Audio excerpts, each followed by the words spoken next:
अब इन्होंने दिमाग लगाया कि अब पैसे कैसा कमा सकते हैं, एक बोतल के साथ दो फ्री। पंजाब में एक बहुत बड़ा कारण था कि वहां पे नशा बहुत फैल चुका था। हेल्थ डिपार्टमेंट को ये कंपलसरी करना चाहिए कि आपके हॉस्पिटल के अंदर एक मॉर्चरी रूम होना ही चाहिए। दिल्ली की क्राइम के बारे में आप क्या कहना चाहोगे? भ्रष्टाचार मिटाने के लिए इन्होंने पब्लिक के आगे झूठ बोला, बच्चों की कसम खाई और अगले दिन ही ज्वाइन कर लिया कांग्रेस को, अलायंस से सरकार बना ली। क्या दिया क्या उन्होंने? सिविल डिफेंस के बच्चों को नौकरी पे रख लिया, निकाल दिया सबको। कोरोना के अंदर क्या किसी एक भी मोहल्ला क्लिनिक ने कहीं पे किसी को दवाई दी, किसी को ग्लव्स दिया, किसी को सैनिटाइजर दिया, किसी को वैक्सीन दी? Waste of money, waste of energy, खाली दिखावे के लिए कर रहे हैं आप।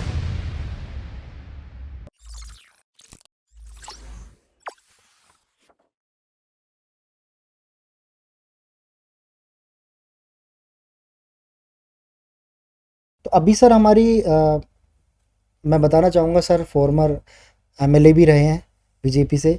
तो अभी हमारे करंट सिनेरियो कैसा है हेल्थ इंडस्ट्री के अंदर, हॉस्पिटल इंडस्ट्री में, कि कल को अगर हमारा देश दोबारा इस सिनेरियो में फंसता है, तो मैं दिल्ली की बात करूँगा, मैं भी दिल्ली से हूँ आप भी, तो क्या दिल्ली अभी तैयार है इस तरीके की सिचुएशनशिप हैंडल करने के लिए?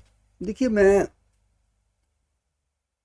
दिल्ली सरकार से तो भरोसा लोगों को हट गया है, क्योंकि यहाँ के प्राइवेट हॉस्पिटलों ने जो जिस तरीके से अपना वतीरा रखा काम करने का तरीका, और उनके सरकारी हॉस्पिटल भी सक्सेस नहीं हो पाए।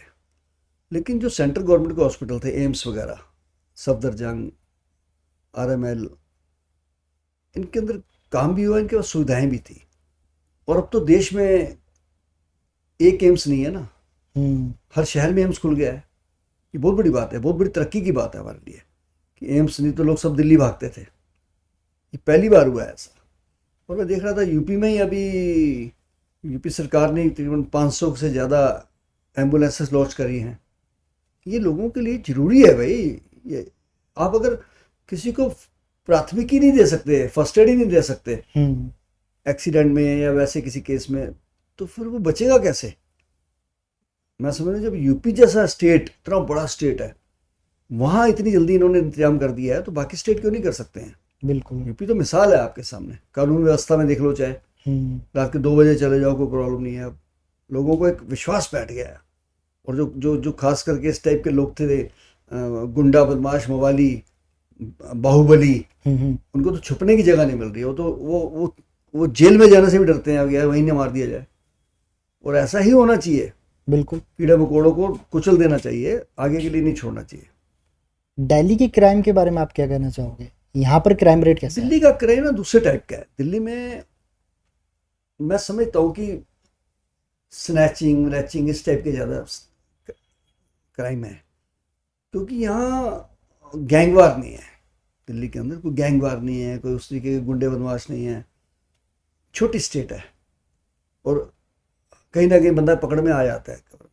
आजकल वैसे ही हाईटेक है, कोई मोबाइल से पकड़ा जाता है, कोई कैमरे से पकड़ा जाता है, कोई नंबर से पकड़ा जाता है। सेंटर के पास है क्योंकि पावर, पुलिस की स्लो कंट्रोल। दिल्ली बहुत सेफ है। मैं बाकी स्टेटों में भी जाता हूँ, उस लिहाज से दिल्ली काफ़ी सेफ है।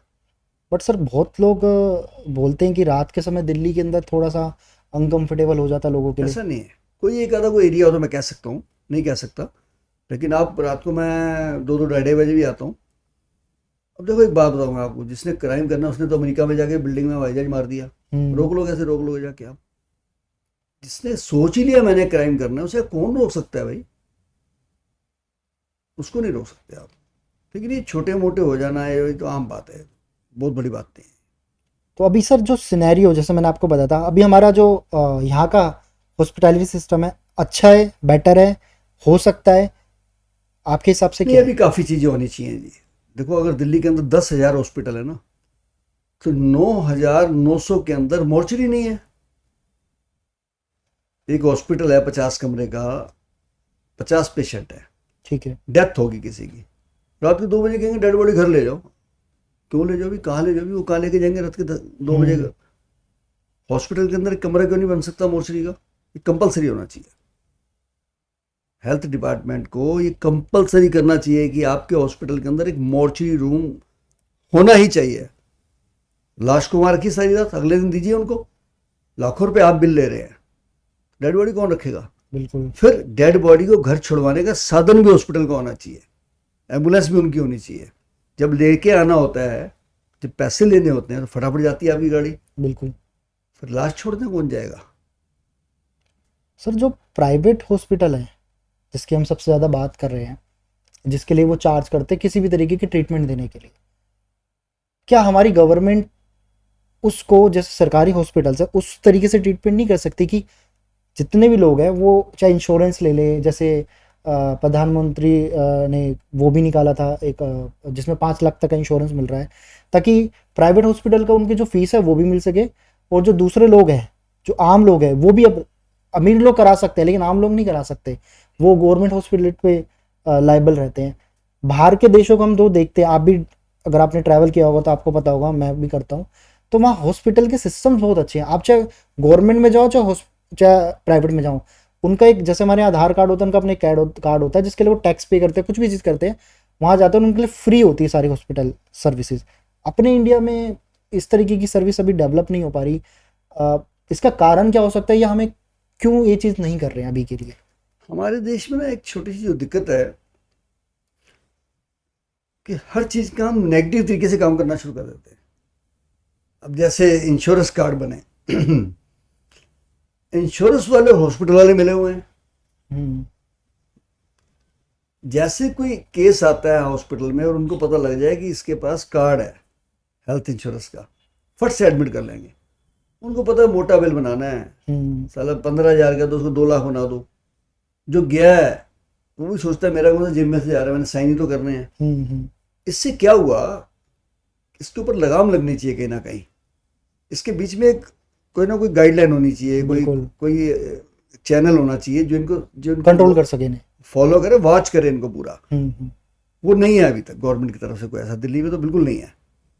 मैं तो निवेदन करूंगा सेंट्रल गवर्नमेंट को कि दिल्ली की सरकार के ऊपर ये अंकुश लगाना चाहिए कि आपके जितने हॉस्पिटल हैं प्राइवेट, क्योंकि कार्ड तो वहीं चलता है ना, गवर्नमेंट में नहीं चलता, वहाँ ये सब बंदे मिले हुए हैं, ये ठीक ठाक पैसे बनाते हैं बिल। मतलब कोई किसी ने थूक भी दिया तो उसके नैपकिन लगाए, नैपकिन के भी पैसे लगा देंगे। ये हालात बन चुके हैं इनके, और इनका कोई पूछने वाला नहीं है, कोई इनके ऊपर कोई लगाम नहीं है इनके ऊपर। बल्कि मैं तो ये भी कहूँगा कि इसमें को एनजीओज को जोड़ देना चाहिए इनको। बड़ी बड़ी जो एनजीओज हैं, हर एक हॉस्पिटल का एक एनजीओ का बाहर एक काउंटर बना हो, वहाँ पे हेल्प डेस्क, उस पर एक एनजीओ का बंदा बैठाएं जो वॉच करता रहे, और उस एनजीओ को भी 6 महीने के बाद ट्रांसफर कर देनी, तो वो भी मिल जाएगा उनके साथ। बिल्कुल। क्योंकि इनको कमाई इतनी है, पैसे दे देंगे उसको, ये में डाल देंगे उस पैसे।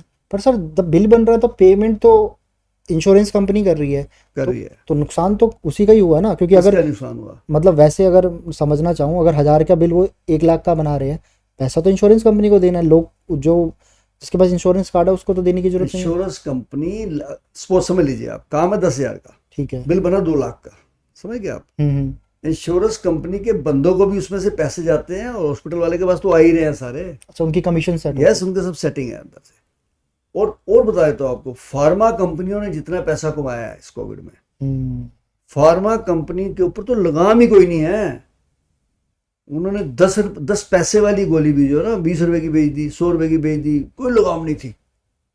अब जाके कुछ नॉर्म्स बनाया, लेकिन अभी भी मैं समझता हूँ फार्मा कंपनी के ऊपर कोई लगाम नहीं है। अरबपति बन गया, खरबपति बन गया फार्मा कंपनी वाले। तो सर ये जो कंट्रोल करने का बोर्ड होता है, ये स्टेट गवर्नमेंट का है या सेंट्रल गवर्नमेंट का है? दोनों का होता है जी। जहाँ पे यूटी है वहाँ सेंटर देखता है, जहाँ स्टेट है वहाँ स्टेट देखता है। और अगर स्टेट है भी और वहाँ गलत काम हो रहा है तो उसको सेंटर को शिकायत जा सकती है, उसके बोर्ड को जा सकती है, हेल्थ डिपार्टमेंट को जा सकती है। तो अभी कंपनीज को, फार्मर कंपनीज को कंट्रोलिंग कहीं ना कहीं स्टेट गवर्नमेंट या सेंट्रल गवर्नमेंट कर रही है, ताकि वो अब आने वाले सिनेरियो पे या अभी के सिनेरियो में वो चीज़ों को महंगी ना बेचे। क्योंकि मेरे कुछ फ्रेंड्स हैं, मैं जानता हूँ, जो इस मेडिकल इंडस्ट्री में काम करते हैं। तो जो कैंसर की एक टैबलेट आती है जो कीमो में चलती है, उसकी कॉस्टिंग लगभग 400 साढ़े 400 रुपये की होती है, लेकिन वही मेडिकल स्टोर पे एक मेडिकल बेच रहा है 5,000 की, एक बेच रहा है 2,500 की, एक बेच रहा 16,000 की, एक बेच रहा 12,000 रुपये की। इसको कंट्रोल कैसे करा जाए कि एक सही अमाउंट, एक सही प्राइस? कंट्रोल ऐसे होगा, जैसे स्टंट थे हार्ड वाले, कोई लाख रुपए का बेच रहा था, कोई 1.5 लाख का बेच रहा था, कोई 2 लाख का बेच रहा था। प्रधानमंत्री जी का नहीं जी, 8,700 रुपये रेट फिक्स है हर हॉस्पिटल में इतने कई फिक्स कर दिया उन्होंने। अब लोगों के अंदर एक प्रॉब्लम हो रहा है कि जो सरकार ने दवाइयों की दुकान खोली है, वहां से दवाई नहीं लेंगे, कहेंगे जिसकी दवाई तो घटिया होती है। कौन समझाए उनको कि दवाई तो वही है भाई, नाम चेंज हो गया बस। सॉल्ट तो वही है। बिल्कुल। ऐसे कैसे हो सकता है सरकारी दुकान में आपको गलत सॉल्ट दे दें? हम्म। फंसना है क्या उन्होंने? लेकिन लोगों को भी समझ रखनी चाहिए कि जो चीज़ सरकार अपना केंद्र खोल के दे रही है उसको वहाँ से लेनी चाहिए, वहाँ से लोग। आज भी जो जो इलाज एम्स में, सफदरजंग में, इन हॉस्पिटल में है, वो किसी बड़े से बड़े प्राइवेट हॉस्पिटल में नहीं है। आप देखते नहीं कि हमारे प्रधानमंत्री जी, बिल्कुल। राष्ट्रपति जी भी वहीं जाते हैं, हम्म। क्योंकि वहाँ सुविधाएं हैं, वहाँ एक्सपीरियंस डॉक्टर है उतने बड़े बड़े। वहाँ एक्सपीरियंस है। 500 की ओपीडी है रोज, एक एक डॉक्टर के पास। तो कुल मिला के हमारा काम तो सेवा करना है जी। हम जहाँ जहाँ हमें लगता है कि गलत काम हो रहा है, हम तो बोलने वाले लोग हैं, हम डरने वाले नहीं हैं। हमारे बिल्कुल। भगत सिंह वाली पॉलिसी है कि हम तो कहीं भी गलत काम देखते हैं टिका के बोलते हैं, चाहे वो काम प्रशासन गलत कर रहा हो, चाहे वो हॉस्पिटल वाला गलत कर रहा हो, चाहे फार्मा वाला हो, चाहे इंश्योरेंस वाला हो, चाहे पुलिस वाला हो। जहाँ हमको लगता है गलत कर रहे हैं, हम खिलाफत वहीं कर देते हैं शुरू में। अब एक थोड़ा सा पॉलिटिकल सवाल पे मैं जाना चाहूँगा। इलेक्शन है इस साल और आप खुद एमएलए रहे हैं बीजेपी के। मैं ये नहीं पूछूंगा जीतेगा कौन हारेगा कौन, बट आजकल हम देख रहे हैं इतनी सब चीज़ें जो हमारी गवर्नमेंट कर रही हैं अच्छी भी हैं, कुछ लोग उससे खुश हैं कुछ लोग नहीं हैं। कहीं ना कहीं बहुत सारे लोग बोल रहे हैं कि हमारा जो देश है वो डिक्टेटरशिप की तरफ बढ़ रहा है। आपको क्या लगता है, क्योंकि आप भी उसी पार्टी से एमएलए रहे हैं। देखिए, जो यूपी के जैसे, यूपी में जो क्रिमिनल थे, यूपी के जो गैंगवार थे, यूपी के जो अपने आप को बेताज बादशाह कहते थे, बाहुबली कहते थे, वो तो यूपी सरकार को गलत कहेंगे ना जी कि देखो जी ये तो डिक्टेटरशिप हो रही है, ये तो जी गुंडा, अपनी मानी कर क्योंकि रहे उनके हैं। ऊपर अंकुश लग गया, उनके ऊपर लगाम पड़ गई। इसी प्रकार आज जिनके घरों में 40-40, 50-50 करोड़ रुपए पड़ा है, चाहे वो ब्यूरोक्रेट है, चाहे वो ऑफिसर है, चाहे वो पॉलिटिकल लोग हैं, जब उनके रेड होती है तो वहीं से कहना शुरू कर देंगे देखो जी ये तो डिक्टेटरशिप हो रही है जी, ये तो गिरफ्तारियां कर रहे हैं जी। अरे भाई, शुरुआत किसने की? सोचिए बात हुआ, आप शुरुआत कहाँ से हुई? अगर आप 10 साल पीछे चले जाइए, 13-14 में कांग्रेस की गवर्नमेंट थी दिल्ली में, हम्म। शीला दीक्षित जी की। जी। तो यही सज्जन जो जेल में गए हैं अब, इन्होंने आवाज़ उठाई थी कि मैं भ्रष्टाचार के खिलाफ आया हूँ। अन्ना हजारे जी को यूज़ किया इन्होंने, हम्म। और भ्रष्टाचार मिटाने के लिए, उनकी करप्शन को ख़त्म करने के लिए इन्होंने पब्लिक के आगे झूठ बोला, बच्चों की कसम खाई। बच्चों की क्या कसम खाई? कि ना मैं इस कांग्रेस से समर्थन लूंगा ना दूंगा। बच्चों से बढ़ के तो कोई चीज़ नहीं है जी। बिल्कुल। जलील से जलील इंसान भी, चोर डाकू भी हो तो बच्चे की कसम नहीं खाता है। लेकिन इस शख्स ने बच्चों की कसम खा ली और अगले दिन ही ज्वाइन कर लिया कांग्रेस को, अलायंस से सरकार बना ली। जमीर तो वहीं पता लग गया। बत्ती नहीं लूंगा, बत्ती ले ली, गाड़ी नहीं लूंगा, गाड़ियां ले ली, बंगला नहीं लूंगा, बंगला ले लिया, सिक्योरिटी नहीं लूंगा, सिक्योरिटी ले ली। आप कहाँ खड़े उतरे? आपकी कथनी और करनी में इतना फर्क आ गया। हम्म। आप जनता की निगाह में खड़े कहाँ उतरे? मैं तो सीधी सी बात करता हूँ, ये करप्शन की शुरुआत उसी दिन से हो गई और उनके मन में अब आने लगा कि अब तो लोगों को हमने बरगला लिया है, ये ले लो, मुफ्त ले लो, हाफ ले लो, ऐसे कर लो। अब इन्होंने दिमाग लगाया कि अब पैसे कैसा कमा सकते हैं। तब इन्होंने शराब माफियाओं से कांटेक्ट किया, एक बोतल के साथ 2 फ्री। बताओ। अच्छा, एक ही समय में 2 जगह। देखिए, अब मैं दिखाता हूँ आपको कथनी करनी का फ़र्क। जब दिल्ली में सरकार इनकी चल रही थी, पंजाब में इलेक्शन हो रहे थे। हम्म। पंजाब में एक बहुत बड़ा कारण था कि वहाँ पे नशा बहुत फैल चुका था। वहाँ पे नारा चला रहे हैं कि हमारी सरकार आएगी, नशे को भगाएगी, हमारी सरकार आएगी, नशे को भगाएगी। और दिल्ली में एक बोतल के साथ 2 बोतलें फ्री दे रहे थे। यहाँ नशा बढ़ रहा है।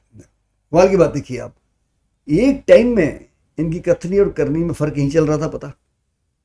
और आज जब उस पर अंकुश लगा, उसकी जांच बैठी, तो अब कह रहे जी नादिरशाही हो रही है जी, डिक्टेटरशिप हो रही है जी। तो भाई गलत बात पे क्यों हो रही है फिर? मतलब ईडी भी गलत है, इनकम टैक्स भी गलत है, सीबीआई भी गलत है, हाई कोर्ट भी गलत है, कंप्लेंटें भी झूठी हैं। ऐसे तो सारे ही कह देंगे जितने क्रिमिनल है कि झूठ है ही सारा बात। हम्म। मैं तो सीधी बात जानता हूँ, अगर मैं गलत हूँ और मेरी जांच हो रही है तो मैं हल्ला क्यों बचाऊं? करो जांच, चुप तो बैठो। आप इनकी कथनी करने में फर्क यहीं से देख लीजिए ना कि सतिंदर जैन इनका जेल गया तो उन्होंने रिजाइन दिला दिया। उनसे, हाँ, ठीक है। मनीष सिसोदिया जेल गया, रिजाइन दिला दिया। खुद क्यों नहीं दिया रिजाइन? अगर वो जेल जाने पर रिजाइन दे रहे हैं तो आप भी दीजिए ना रिजाइन। फिर पॉलिसी तो सबके लिए एक होती है ना। आप तो कह रहे हो जेल में से सरकार चलाऊंगा। बट सर जो रूल चेंज हुआ, जैसे पहले ये था कि अगर आपको, जब तक आप गिल्टी फील नहीं हो तो आप बेल के लिए अप्लाई कर सकते हो, बट अब वो रूल चेंज करके सेंट्रल गवर्नमेंट ने मनीष सिसोदिया ने क्यों दिया रिजाइन? अगर रूल नहीं था, सतिंदर जैन ने मनीष सिसोदिया ने रिजाइन क्यों दिया? फिर मैं तो ये पूछ रहा हूँ, इसी ने दिलवाया। तो अब सर उनका दिलाया तो आप भी दीजिए ना फिर। रीज़न तो खैर उनको अंदर से खुद को पता होगा। एक चीज़ है इसमें सर, जैसे मैंने बताया रूल चेंज करके अब कोई भी, जब तक अनटिल गिल्टी साबित नहीं होता उसका बेल का प्रोसेस नहीं हो सकता। अब जैसे जो भी उन पे कार्रवाई आप हुई। जेल में से भी चुनाव लड़ सकते हैं। ओके। आप जेल में रह के दसियों लोग जीते हैं। अतिंदर पाल सिंह पटियाला से जीता था, मदन भैया जेल में से जीता, बिहार में जीते, पप्पू यादव जीता था। ये रिकॉर्ड है भाई, कोई भी जीत सकते हैं, तो कानून है भाई। आप जेल में से अगर जनता आपको चाहती है आप चुनाव लड़ सकते हैं। अभी संजय जी है जो ये यादव, आपको लगता है सही है जेल में से अगर कोई यादव जी, संजय यादव ये जो भी छूट के हैं बेल पे? मुझे नाम तो नहीं अभी पता। ये जो, हाँ, उन्हीं के साथ जिन हाँ, जो ये अभी इनको राज्यसभा चुनाव जेल में से तो लड़े हैं, नॉमिनेशन के लिए बाहर आए थे, क्योंकि अभी इनको सजा हुई नहीं है, इसलिए वो लड़ सकते हैं। लड़ सकते हैं। ठीक है। क्योंकि अभी उनका प्रोसेसिंग चल रहा है, प्रोसीडिंग। अभी सर अब आप एज अ पॉलिटिकल माइंड से और एज अ सेवा माइंड से आप देश को कैसा देखना चाहते हो? देखिए, जो व्यक्ति, जो पार्टी, जो प्रधानमंत्री जनता के छोटे से छोटे काम को माइक्रो लेवल पे देखे, जीतना तो उसको चाहिए। और मैं लोगों से भी ये बात कहूंगा कि आप किसी के बहकावे में, पार्टी के बहकावे मत आइए, कोई जातिवाद मत लेके आइए बीच में। सिर्फ ये देखिए कि हमारा काम कौन कर सकता है। मैं अक्सर एक कहावत कहता हूँ, मैं भी जब इलेक्शन लड़ा था मैं कहता था कि आज हम एक नौकर भी रखते हैं घर में, उसका बैकग्राउंड देखते हैं, उसकी क्वालिफिकेशन देखते हैं, उसका करेक्टर देखते हैं, उसका पिछवाड़ा देखते हैं, घर का भी, पीछे से घर वाले कैसे हैं। तो जब हम एक नौकर रखने के लिए इतनी इंक्वायरी करते हैं, तो जिसको आप अपना रक्षक चुन रहे हो, जिसको सेवक चुन रहे हो, आपको उसकी भी इंक्वायरी करनी चाहिए। बिल्कुल। ये झूठा फ्रीबी तो नहीं है। और वही लोग बोलते हैं कि जो बीजेपी से है, मैं इसको कोई कंट्रोवर्सी नहीं बनाना चाहूँगा क्योंकि हम पॉडकास्ट कर रहे हैं, मैं एक जर्नलिज्म नहीं हूँ ना, मैं इंटरव्यू कर रहा हूँ। वो कहते हैं कि ये लोग धर्म जाति इस सब पे वोट मांगते हैं, हम लोग मांगते हैं एजुकेशन पे, हेल्थ पे, कि हम इसको बेटर करेंगे। करा क्या आपने? जो मांग रहे हैं दूसरे लोग, क्या करके दिखाया उन्होंने? हेल्थ के ऊपर क्या करके दिखाया? मरवाए तो लोग उन्हें मरवाए तो हैं, और क्या कराया? क्या दिया क्या उन्होंने? सिविल डिफेंस के बच्चों को नौकरी पे रख लिया, निकाल दिया सबको, दिखावे के लिए रख लिया कोरोना में, क्योंकि आपके पास एम्प्लॉय नहीं थे। आपने उन गरीब बच्चों को लगा लिया, सबको बेचारों को, अब धक्के दे के बाहर निकाल दिया आपने। किसी को आपने कहा जी हम बसों के अंदर मार्शल रखेंगे जी, कहाँ गए बच्चे बेचारे? सड़कों पे आ गए। घर घर में वाईफाई फ्री होगा। बताइए कहीं है वाईफाई फ्री दिल्ली में? बताओ मुझे, कहाँ पे है फ्री? कुछ ही जगह पे होगा, वो भी कोई एरिया में, पता नहीं कहाँ पे है। मुझे एक बंदे ने नहीं बताया आज तक कहीं वाईफाई फ्री हो कहीं भी। बड़े जी कैमरे दुनिया भर के लग जाएंगे जी। कौन सा क्राइम पकड़ा गया मुझे बता दो, एक दिल्ली का एक क्राइम बता दो जो इनके कैमरे ने पकड़ा हो आज तक, जहाँ लगे वो चल ही नहीं रहे होंगे। क्योंकि उनको हैंडल करने के लिए भी जो इंसान चाहिए, टीम चाहिए, मॉनिटरिंग चाहिए उसको, बिजली चाहिए उसको, मेंटेनेंस चाहिए उसको। ऐसी उल्टे सीधे बातें कर देनी है आपने, कुछ भी बोल दो आप। उन्होंने तो बताया भी कि हमने स्कूल बहुत बेटर करे हैं। भाई आप दूर के जा रहे हैं। आप मोहल्ला क्लिनिक खोले इन्होंने। पहले काम तो नजायज इन्होंने एक ही सारी पटरियां घेर ली, सारी पटरी। अरे आप अंदर की जगह जहाँ खाली कोई प्लॉट पड़े थे गवर्नमेंट के थे, उसके अंदर खोल देते। सड़क के ऊपर पीडब्ल्यूडी की पटरी के ऊपर आपने खोल दी, चलो जी खुल गए। कोरोना के अंदर क्या किसी एक भी मोहल्ला क्लिनिक ने कहीं पे किसी को दवाई दी, किसी को ग्लव्स दिया, किसी को सैनिटाइजर दिया, किसी को वैक्सीन दी? बताओ मुझे कोई दिल्ली का एक बताइए आप। नहीं, एक बता दो, मैं मान जाऊंगा। आपने 500 जगह खराब कर दी, कितने एम्प्लॉय रख लिया आपने, कितना पैसे का वेस्टेज किया आपने। बड़ी मजेदार बात है, जीटीबी हॉस्पिटल, फिर राजीव गांधी हॉस्पिटल, उसके बाहर मोहल्ला क्लिनिक खोल दिया। अरे यार क्या मजाक कर रहे हो, अंदर आपका इतना बड़ा हॉस्पिटल, सुपर स्पेशलिटी, बाहर उसके आपने मोहल्ला क्लिनिक खोल दिया। ये क्या कर रहे हैं आप? Waste of money, waste of energy, खाली दिखावे के लिए कर रहे हैं आप। वहां क्या जरूरत थी आपको?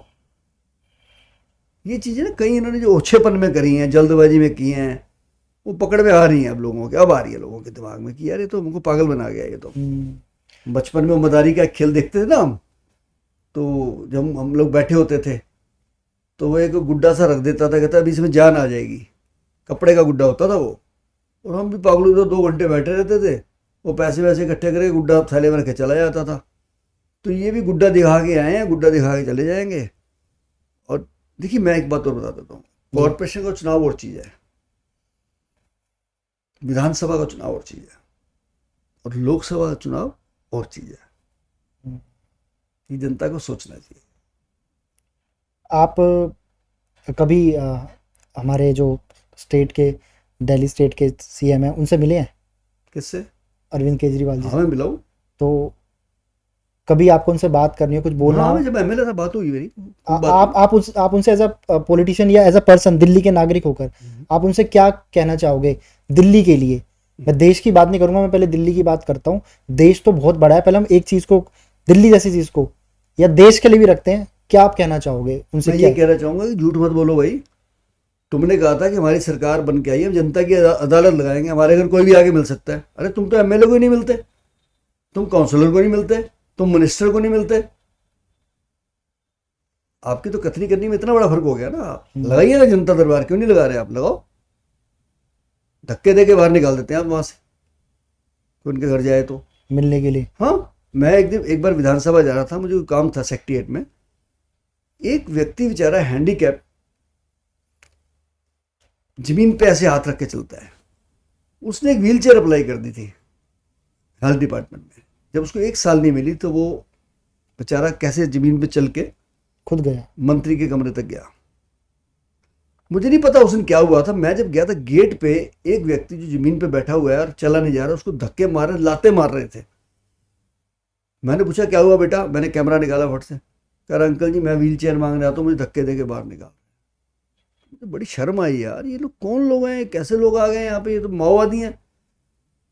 ये कैसे कर रहे हैं कि आप लोगों की सेवा कर रहे हैं, धक्के दे रहे हैं उनको। आप एक बेचारा हैंडीकैप्ड आदमी है, उसको आप नहीं दे सकते, और नहीं दे सकता, ये बात खत्म है। उसको धक्के देने का क्या मतलब है? उसको घर तक छुड़वा दो, इतना ही कर दो बेचारे को। तो मुझे लगता है ये अब लोगों को बस समझ में आ गई है, बताने की ज़्यादा जरूरत नहीं है, वक्त बताएगा आने वाले समय। देश को सर कैसा देखना चाहते हो कि हम कहाँ ग्रो करें, किस किस सेक्टर में, financial wise, education wise, health wise? आप क्या सोचते हो? क्योंकि आपने वो पॉलिटिक्स जर्नी को जिया है, उसको काम किया एज अ, तो आप कहाँ देखना चाहते हो हमारे देश को, हमारे भारत को कहाँ देखना चाहते मुझे लगता है हमारे इस जीवन काल में, जैसे मैं 60 के पास, 60 का हूँ आसपास, जो मैंने इस 10 साल में देखा है, पहले 50 साल तो नहीं देखा आपने। ना ऐसी ट्रेनें देखी, ना ऐसे हवाई अड्डे देखे, ना ऐसी बसें देखी, ना ऐसी सड़कें देखी। आज कहीं चले जाओ, सड़क ऐसे मिलती है आपको, सड़कें ही छोटी होगी, रास्ता ही छोटा हो गया। हो? अभी मैं परसों देहरादून गया था, जो 5-6 घंटे का रास्ता तो 3.5 घंटे में पूरा हो गया। तो मुझे लगता है जो हम देखना चाह रहे थे, पूरे देश में एम्स खुल गए, यूनिवर्सिटियां बन गई, तो जो देखना चाह रहे थे हो रहा है, वो हो रहा है। गुंडागर्दी कम हो, ये माफिया सब अंदर जाएं या रहे ना, मैं तो कहता हूँ। अब क्यों नहीं आ रहे आतंकवादी आवाज निकालने वाले? वो पुन्नू जैसा अमेरिका में बैठ के बोल देता है कुछ भी, कोई असर नहीं है उसका यहाँ पे, क्योंकि उनको उसको पता है यहाँ को डरने वाला ही नहीं है। और किस सेक्टर में सर हम, आपको लगता है कि हमें ग्रो और करना चाहिए, जहाँ पर जो यूथ है हमारा, उनको जॉब्स मिल सके, क्रिएट कर सके? भाई साहब जितने स्टार्टअप इस अब आए हैं, कभी आए थे कभी जिंदगी में? नहीं, ये किसी तो ने मैं सोचा था? बिल्कुल। अब मेरे बच्चे ने अगर कोई काम ही नहीं करना, किसी का भी बच्चा है अगर उसने कोई काम ही नहीं करना, वो तो यही बहाना करेगा नहीं काम ही नहीं है जी, काम ही नहीं है जी। मैं मानता हूँ कि नौकरियां बहुत निकलनी चाहिए, मैं मानता हूँ कि बच्चों को रोजगार मिलना चाहिए, लेकिन जहाँ रोजगार नहीं मिल रहा और बच्चा पढ़ा लिखा है तो उनको स्टार्टअप के थ्रू कोई ना कोई अपना काम शुरू कर लेना चाहिए। बहुत अच्छे मौके मिले हुए हैं इस समय, सैकड़ों स्टार्टअप है, हजारों स्टार्टअप है, हजारों। क्या हमारा भारत में आज भी हम बहुत जगह पे चाइना पे डिपेंडेंसी रखते हैं इंपोर्ट करने में, तो क्या हमारा भारत कुछ प्लान कर रहा है कि हम यहाँ से लोगों दूसरे देशों में एक्सपोर्ट करें, जो हमारी डिपेंडेंसी है दूसरे देशों को उसको ख़त्म करें? उससे मुझे लगता है एक तो बड़ी बड़ी कंपनी हमारे देश में इन्वेस्ट करेगी, हमारे देश के लोगों को मौका मिलेगा बिजनेस करने का, उससे नौकरी भी मिलेगी लोगों को, मतलब उन सब चीज़ों से बहुत सब चीज़ें क्लियर हो सकती है। तो आपको शायद पता होना चाहिए कि उत्तराखंड और यूपी में ही हम्म 1,000 से ज्यादा इन्वेस्टर आया है 2 साल के अंदर। Foreign investor. यस, कोई इंडस्ट्री लगाने आए हैं, कोई फिल्म इंडस्ट्री खोलने आए हैं, डिफरेंट डिफरेंट, क्योंकि उनको लगा कि सुरक्षित एरिया है और यहाँ पैसा बढ़ रहा है बड़ी जल्दी से। यहाँ यहाँ अब टूरिज्म देखो कितना बड़ा है, हम्म बहुत बढ़ गया टूरिज्म हमारा। तो अब लोगों के अंदर जो असुरक्षा की भावना जो खत्म होती जा रही है, अब लोग यहाँ इन्वेस्ट कर रहे हैं, हब बन रहे हैं, बड़े बड़े हब बन रहे हैं, होटल बन रहे हैं, ये एरो सिटी जैसे जगह बन रही हैं, लोगों को अब लोगों को काम मिल रहा है, धंधा मिल रहा है, ऐसी बात नहीं है। हमारे देश के प्राइम मिनिस्टर से आप क्या कहना चाहेंगे, अगर ये वीडियो उन तक पहुंचती है, आप उनसे क्या बोलना चाहेंगे? क्योंकि आप परमात्मा उनको लंबी उम्र दे। रात के 2:30 बजे मुझे शमशान घाट में फ़ोन आया था जब मैं सीमापुरी में लाशें जला रहा था। सारा दिन तो ये फ़ोन आते थे कि जल्दी संस्कार करा दीजिए इस बात के लिए। तो मेरे ड्राइवर ने जब कहा कि शंटी जी एक फ़ोन आया और वो कह रहे हैं कि पीएमओ से बोल रहे हैं, तो मैंने तो ये सोचा कि शायद ये भी एक फ़ोन होगा किसी ऑफिसर का कि जल्दी संस्कार करा देना। हम्म तो मुझे कहने लगे जी अपने कान से फ़ोन लगा लीजिए।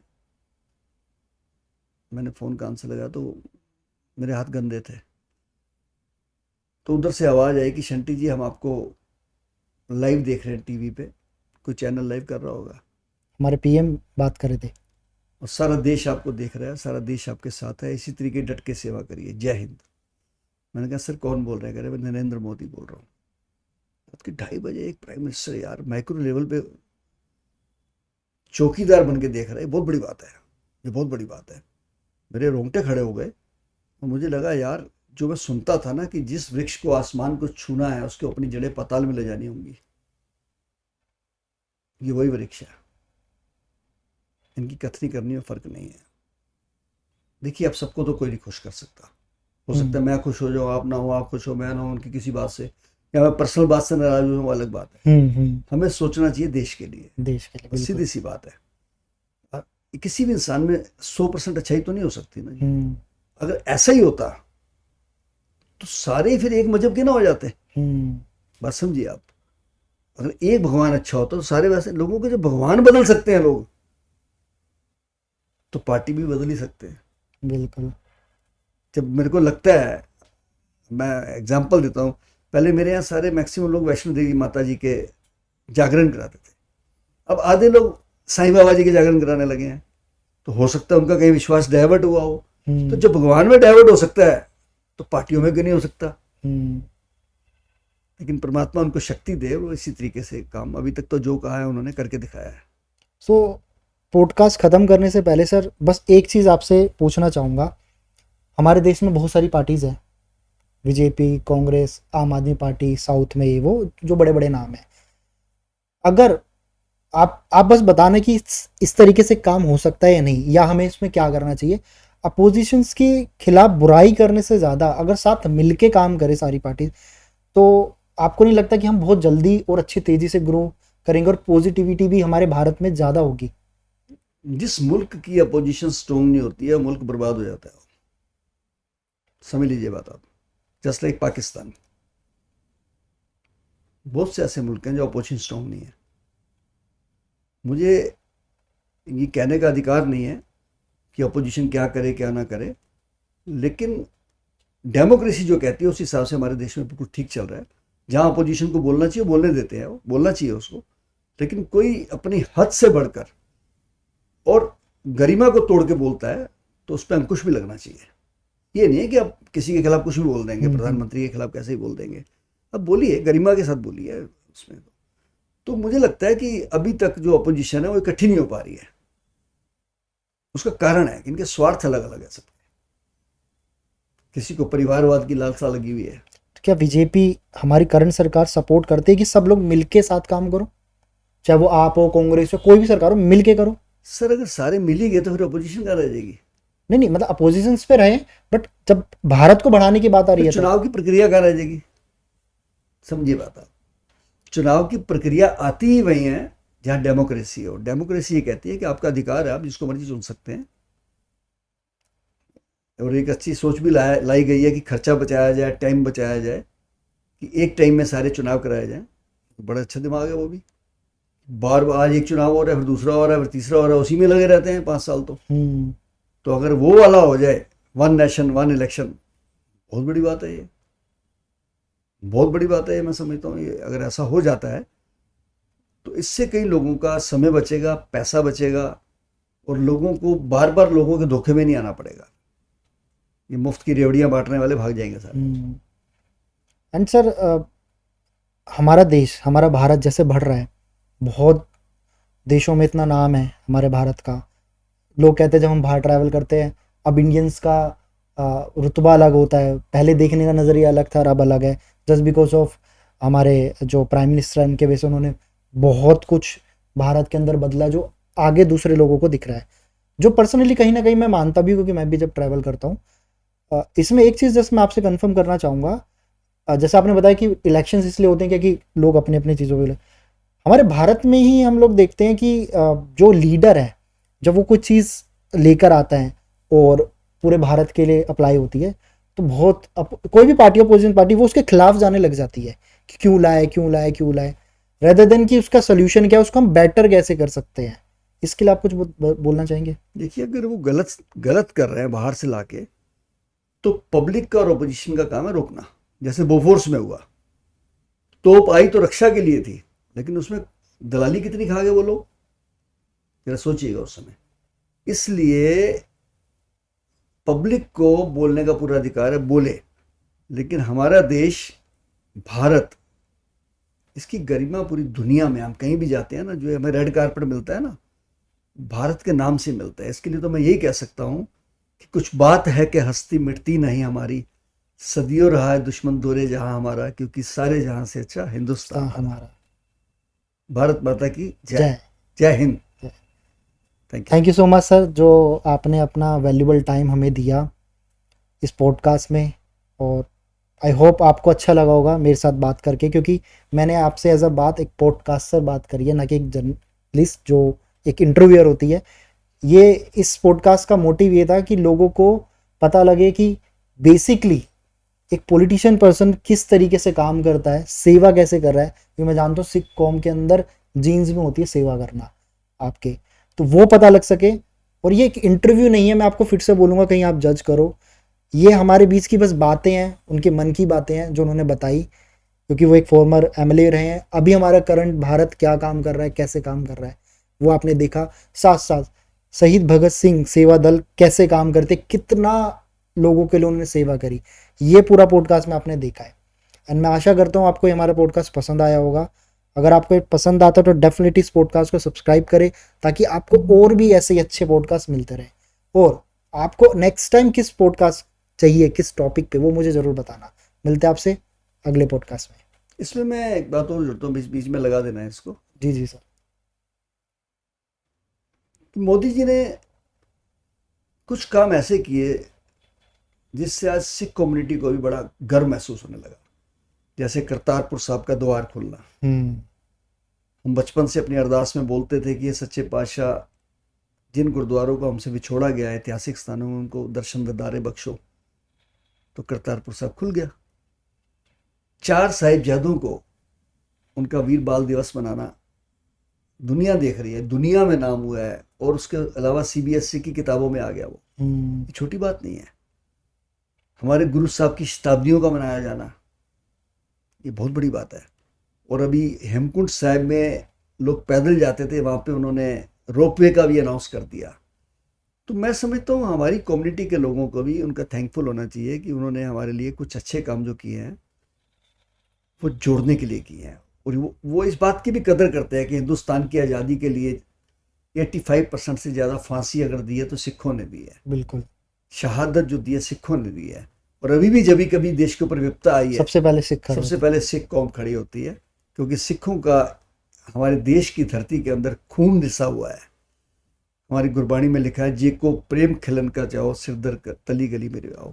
गुरु गोविंद सिंह जी ने कहा था कि देश शिवा पर मोहे है शुभ कर्मन ते कभू न को डरो न डरो, अरसो जब जाए लरो, निश्चय कर अपनी जीत करो। तो हमारी कम्युनिटी, हमारी ये दस्तार जो गुरु गोविंद सिंह जी ने बख्शी है, हमको इसके ऊपर फख्र है। मुझे जब पद्मश्री मिला तो मुझे फख्र के साथ साथ थोड़ा गुमान भी हुआ उस दिन कि 102 लोग बैठे थे 140 करोड़ की आबादी में से चुने हुए पद्मश्री के लिए, और मैं वहाँ अकेला दस्तार वाला था। तो ये भी सोच प्रधानमंत्री जी की थी कि ऐसे लोगों को चुन के लाना जिन्होंने नॉमिनेशन ही नहीं किया था। कुछ लोग ऐसे भी थे जिन्होंने चप्पल भी नहीं पहन रखी थी। कभी कभी हम पहले सुनते थे कि ऐसे अवार्ड बिकते थे, लेकिन आज उन लोगों को चुन के लेके आना ये बहुत बड़ी बात है। मैं थैंक्स करता हूँ, और मैं अपने लोगों को भी कहता हूँ, मैं अपनी कम्युनिटी को भी कहता हूँ कि मुझे लगता है कि हमको इनका थैंक्स करना चाहिए, क्योंकि हमने बहुत बुरा वक्त भी देखा है। 1984 का कत्लेआम भी देखा, किस प्रकार हमारी बहनों को, भाइयों को, बच्चों को टुकड़े टुकड़े करके जला दिया गया। दिल्ली जैसी राष्ट्रीय राजधानी में 5000 लोगों को मार दिया गया। कत्लेआम था वो, उसको दंगा कहते हैं। दंगा नहीं था, दंगा तो 2 पार्टियों में होता है, दूसरी पार्टी कोई नहीं थी, पहली पार्टी थी, वो तो मारने वाले वही थे, घर घर से चुन के मार रहे थे। कसूर क्या था उनका? अब उनको घरों से निकाल निकाल के मार रहे थे। फिर सरकार कहाँ हुई देश में? तो ये भी मैं फख्र है कि जब ये चुन के आए मोदी जी, उन्होंने 2 वायदे किए थे कि जो कातिल है उनको मैं जेल भेजूंगा। सज्जन कुमार जेल गया ना आपके सामने।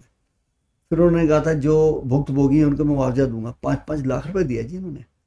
जिन परिवारों के लोग शहीद हुए थे 84 के कत्लेआम में, 5-5 लाख रुपए सबको मिला उसमें। इवन मकान भी मिल रहे हैं उनको। तो उसके लिए भी हम थैंकफुल हैं कि आपने हमारी तरफ ध्यान दिया। धन्यवाद। Thank you so much sir, thank you.